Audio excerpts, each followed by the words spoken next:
Hello dear learner, अभी जो मैं करवाने जा रहा हूँ आपको, वो करवाने जा रहा हूँ आपका कोरियोलिसिस फोर्स। कोरियोलिसिस फोर्स मैंने विंड्स के केस में बोला था आपको। विंड्स जो है ना चलती है, ठीक है ना, परमानेंट विंड्स जो चलती है वो जो है ना आपका क्या है, उत्तरी गोलार्ध में, नॉर्दर्न हेमिस्फीयर में वो जो है ना राइट की ओर मुड़ जाती है, ठीक है, राइट की ओर। और आपका दक्षिणी गोलार्ध में वो जो है ना लेफ्ट की ओर मुड़ जाती है। ऐसा किसके कारण होता है? कोरियोलिसिस फोर्स के कारण होता है, जो कि एक एपरेंट फोर्स होती है। लेकिन साइक्लोन में भी ये जो है ना कोरियोलिसिस फोर्स काम करता है। ये विंड्स पे काम करेगा और पानी पे काम करेगा, जो चीज़ें जो है ना ज़मीन के साथ अटैच नहीं है, और लंबी दूरी के लिए काम करेगा ये। जैसे हम यहाँ पानी गिरेंगे तो यहाँ नहीं काम करेगा।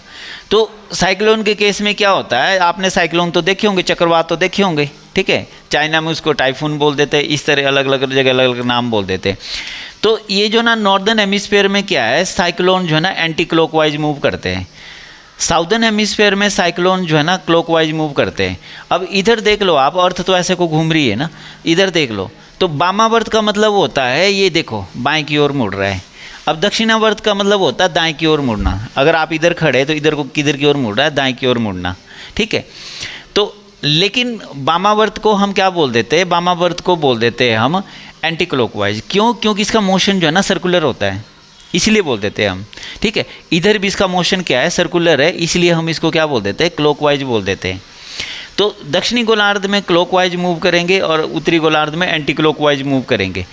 ये आपका देखो एंटी साइक्लोन जो होता है ना, प्रति चक्रवात जो होता है ना, उसका केस अलग है, उसको मैं अलग से समझा दूंगा, ठीक है। लेकिन फिलहाल आप ये याद कर लो यहाँ पे कोरियोलिसिस फोर्स कैसे काम करती है। तो वामावर्त का मतलब है ये बाएं मुड़ना, देख लो आप इधर लो, ये बाएं, ठीक है, बाएं मुड़ता है। आपको बताइए साइक्लोन क्या होता है, साइक्लोन जो है ना बाहर से हवाएं जो है ना अंदर की ओर जाती है, यानी कि अंदर जो है ना प्रेशर क्या होगा, कम होगा, ठीक है। अंदर प्रेशर कम होगा तभी बाहर से हवाएं अंदर की ओर जाती है साइक्लोन में।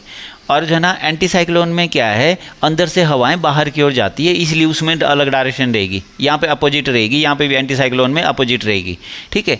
तो ये मेरा आज का वो टॉपिक था भी, कोरियोलिसिस फोर्स जो है ना क्या है, एपरेंट फोर्स है, ये कैसे काम करती है।